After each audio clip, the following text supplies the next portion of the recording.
साईं की बात।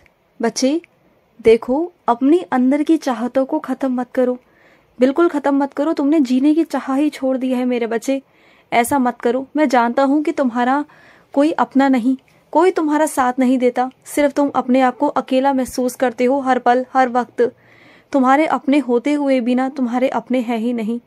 वो ऐसा लगता है जैसे पिछले जन्म का कोई बदला लेने तुमसे आए हो, है ना? ऐसे ही लगता है ना तुम्हें? तो वो परायों से भी ज्यादा तुम्हारे साथ बर्ताव करते हैं, तुम्हारे साथ व्यवहार करते हैं। तुम्हारा बाबा तुम्हारे साथ है, मैं हमेशा तुम्हारे साथ खड़ा हूँ, बिल्कुल चिंता मत करना। और अपने आप को अकेला तो बिल्कुल मत समझना, और अपनी चाहतों को बंद मत करो, खत्म मत करो अपने अंदर से, उसे जीने दो। मैं उसे पूरा करना चाहता हूँ, तुम्हारी एक एक चाहत को पूरा करना चाहता हूँ। बात यहाँ पर उम्र की नहीं है कि तुम्हारी उम्र इतनी बीत गई है, अब क्या बचा है साईं, अब तो कुछ नहीं बचा। तो ऐसा कुछ नहीं है मेरे बच्चे। तुम जब से अपनी जिंदगी जीना चाहते हो, जिस उम्र में भी, उस उम्र में मैं तुम्हें अच्छे से अच्छी खुशियां दूंगा, और इतनी खुशियां दूंगा ना कि तुम अपनी जिंदगी को खुशियों से जी पाओगे। देखो, चाहे उम्र का कोई सा भी पड़ाव हो, उसके एक एक पल बहुत कीमती होते हैं, खुशियों भरे होते हैं। मैं चाहूँ तो तुम्हें एक दिन में ही जिंदगी भर की खुशी दे दूं। और तुमने कभी देखा है ऐसे बच्चों को जो पूरी अपनी जिंदगी गुजार देते हैं लेकिन उनके जीवन में खुशियां नहीं होती? लेकिन पगले, मैं तेरी जिंदगी में हूँ और मैं तेरे साथ रहूंगा। एक बार अपने अतीत की तरफ देखो कि तुम्हारे अतीत में क्या नहीं हुआ तुम्हारे साथ, क्या क्या नहीं हुआ। तुम तो जानते हो ना इस बात को कि तुम्हारे साथ क्या क्या नहीं हुआ। तुम्हारे साथ किन लोगों ने धोखा नहीं किया, किन लोगों ने फरेब नहीं किया, किन लोगों ने तुम्हारे साथ बदतमीजी नहीं की, किन लोगों ने तुम्हारी बेइज्जती नहीं की, क्या क्या चीजों से होकर तुम गुजरे हो, क्या क्या परीक्षाएं दी है तुमने जीवन में। फिर भी आज तुम यहाँ खड़े हो ना, कैसे खड़े हो जानते हो? क्योंकि तुम्हें मैं वहां से निकाल कर लाया था। मैं तुम्हारे साथ तो शुरू से ही था। तुम मेरे साथ नहीं थे लेकिन मैं तुम्हारे साथ था शुरू से। मैं तुम्हें एक एक पड़ाव पार करके यहाँ तक लेकर आया हूँ, और यहाँ आकर तुम कहते हो कि साईं अब मेरी चाहत खत्म। ऐसे कैसे हो सकता है? जब मैं तुम्हें वहां से निकालकर यहाँ तक ला सकता हूँ तो यहाँ से और आगे क्यों नहीं ले जा सकता? बोलो, क्या विश्वास नहीं करते अपने साईं पर? मैं तुम्हें और आगे ले जाऊंगा, बहुत आगे। तुम बिल्कुल इस बात की चिंता मत करना। और सुनो मेरी बात, दूसरों की जिंदगियों को देख करना तुलना मत करना, क्योंकि हर किसी के अपने अपने कर्म हैं और हर किसी को अपने अपने कर्मों के हिसाब से ही फल मिलता है। तो किसी को देखकर तुलना मत करना। तुम्हारी जैसी जिंदगी है ना, वो बहुत अच्छी है, बहुत सुखमय है, और जो भी तुम्हारे पास है ना वो सब मेरा दिया हुआ है, मेरे आशीर्वाद से तुम्हारे पास में है। और भी अच्छा होगा तुम्हारे जीवन में, बहुत अच्छा होगा। तुम बिल्कुल चिंता मत करो, सब अच्छा होगा। सब अपने साईं के चरणों पर छोड़ दो, मैं बहुत अच्छा करूंगा तुम्हारे साथ। और सुनो, मैंने दिवाली वाले दिन तुम्हें एहसास करा दिया ना कि मैं तुम्हारे साथ था। लक्ष्मी माँ की बहुत सारी कृपा थी तुम पर, तुम जानते हो। लक्ष्मी माँ की सच में तुम पर इतनी कल कृपा थी, इतनी कृपा थी कि तुम्हें वो अब आने वाले दिनों में, आने वाले महीनों में दिखाई देगी। तुम देखना, तुम ना गिन गिन कर थक जाओगे, लेकिन तुम्हारे पास धन आना बंद नहीं होगा। तुम्हारे पास कभी भी किसी भी चीज का अभाव नहीं रहेगा, ना वस्त्र का, ना अन्न का, ना किसी चीज का। बस तुम आगे से आगे देते जाना, लोगों में बांटते जाना, और तुम्हारे पास आता जाएगा। तुम जो मेरे लिए एक करोगे ना, तो मैं तुम्हारे लिए 10 करूंगा। तुम बस मेरी तरफ एक कदम बढ़ाओ, मैं तुम्हारी तरफ 10 कदम बढ़ाऊंगा। समझ गए ना मेरी बात को? और तुमने जो कल पूजा में कुछ पैसे रखे थे ना, उन पैसों को आज किसी गरीब को देना, किसी ऐसे व्यक्ति को देना जो जरूरतमंद हो, उसे देना। उसे ना बहुत जरूरत है, उसने बहुत दिनों से खाना नहीं खाया, शायद 3-4 दिन से उसने खाना नहीं खाया। उसकी भूख मिट जाएगी तुम्हारे कुछ पैसों से मेरे बच्चे। तो उसे दे देना मेरे बच्चे, दे देना, और वो तुम्हारे सामने आ जाएगा अपने आप। और सुनो मेरे बच्चे, जो साईं के आगे झुकता है ना, साईं उसे कभी किसी के आगे नहीं झुकने देते, कभी नहीं मेरे बच्चे, कभी नहीं। तुम अगर मेरे आगे झुक गए हो ना, तो बस मेरे बच्चे, तुम्हें दुनिया वालों के आगे नहीं झुकने दूंगा, कभी नहीं झुकने दूंगा, कभी नहीं। ये मेरा वादा है तुमसे, वादा है।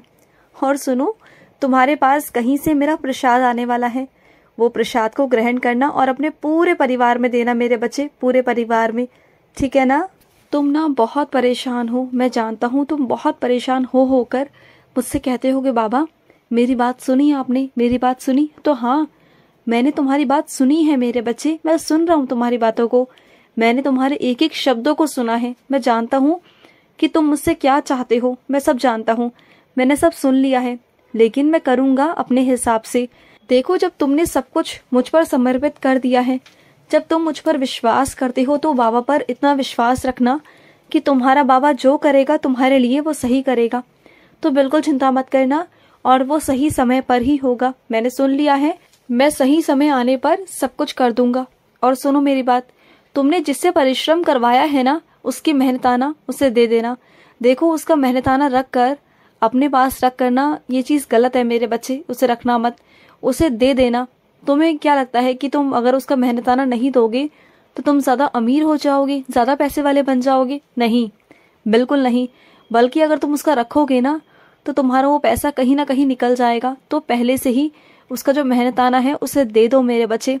कभी मन में लालच मत किया करो कि ये छोटे छोटे पैसों को लेकर ना इतना मत किया करो, क्योंकि अगर तुम यही गरीब लोगों की, ज़रूरतमंद लोगों की दुआओं को कमाओगे ना, तो यही तुम्हें बहुत अर्श तक ले जा सकती है, नहीं तो फर्श पर लाने में वक्त नहीं लगेगा। तो बात को समझने की कोशिश करना। देखो, मैं रात भर तुम्हारे घर पर था, लक्ष्मी माँ तुम्हारे घर पर थी, और इसका संकेत पता है क्या है? कि रात भर तुम्हारे घर पर अखंड दिया जला, उस दिए की लौ में तुम्हारी लक्ष्मी माँ विराजित थी, मैं विराजित था। तुम जानते हो कि ये संकेत है तुम्हारे घर पर कि तुम्हारे घर में आने वाले वक्त में बहुत सारी कृपा बरसने वाली है मेरे बच्चे, बहुत सारी कृपा।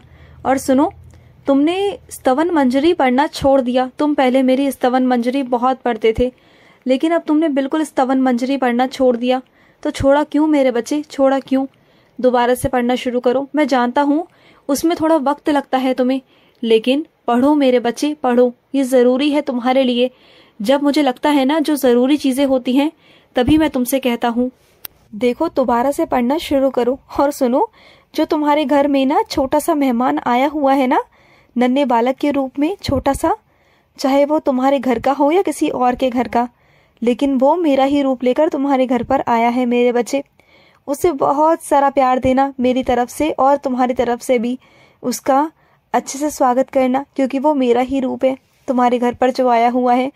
और ना उसके पाँव में चंदन का छोटा सा तिलक लगाना और उसका माथा टेकना मेरे बच्चे, क्योंकि वो मेरा ही रूप है और तुम्हें वो बहुत सारा आशीर्वाद देने वाला है, बहुत सारा। और एक बात कहूँ तुमसे, तुम जो भी अपने मन में इच्छा रखकर बैठे हो ना, तो स्वीकार और अस्वीकार करके उस बच्चे के हाथ में देना। वो जो पर्ची तुम्हारे हाथ में पकड़ाएगा ना, समझ जाना वही मेरी इच्छा है। बस मैं तुमसे इतना कहना चाहता था। और सुनो, जो तुमने रुद्राक्ष धारण किया हुआ है ना मेरे बच्चे, उसे समय समय पर जा करना कच्चे दूध से उसका अभिषेक किया करो। महादेव के मंदिर जाकर कच्चे दूध से अभिषेक किया करो, क्योंकि तुम बहुत समय से पहनते आ रहे हो और समय समय पर उसका अभिषेक होना ज़रूरी होता है मेरे बच्चे। तो ऐसा मत किया करो, क्योंकि तुम जहाँ जहाँ जाते हो ना, वहाँ की नकारात्मक ऊर्जा वो पकड़ लेता है, जो तुम पर प्रभावी नहीं होती है, जो तुम पर प्रभाव नहीं डाल पाती है, तो वो रुद्राक्ष रोक कर रखता है। तो उन रुद्राक्षों को अच्छे से अभिषेक करना कच्चे दूध से जाकर, और उन्हें दोबारा से स्वच्छ कर कर दोबारा से धारण करना सोमवार वाले दिन मेरे बच्चे, ये ज़रूर करना, ज़रूर। खुश रहो, मेरा बहुत सारा आशीर्वाद। आज का मध्याह्न साई संदेश समाप्त हुआ।